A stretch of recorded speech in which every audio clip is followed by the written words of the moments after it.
फूल फूल अंगना मंदिर पिछवा रे, फूल फूल अंगना मंदिर पिछवा रे, गजब निकला गे मैया जी के द्वारे, गजब निकला गे मैया जी के द्वारे।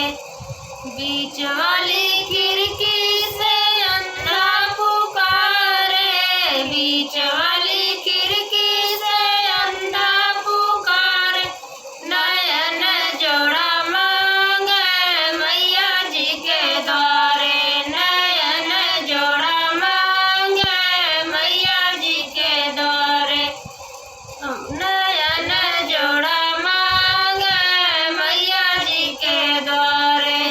फूल फूल अंगना मंदिर पिछवा रे, फूल फूल अंगना मंदिर पिछवा रे, गजब निकला गे मैया जी के द्वारे, गजब निकला गे मैया जी के द्वारे। मैया दुआरे एक लंगड़ा पुकारे, मैया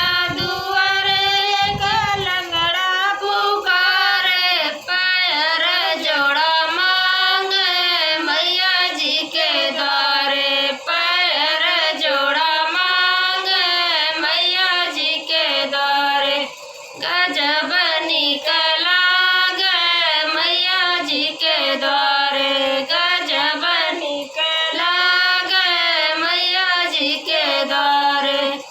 फूल फूल अंगना मंदिर पिछवा रे, फूल फूल अंगना मंदिर पिछवा रे, गजब निकला गे मैया जी के द्वारे, गजब निकला गे मैया जी के द्वारे।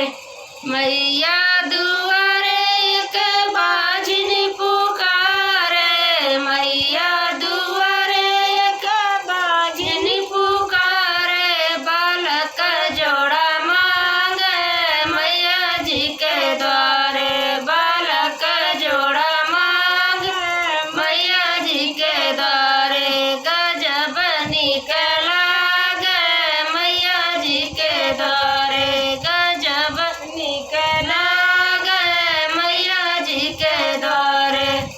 अंगना मंदिर पिछवा रे, फूल फूल अंगना मंदिर पिछवा रे, गजब निकला गे मैया जी के द्वारे, गजब निकला गे मैया जी के द्वारे।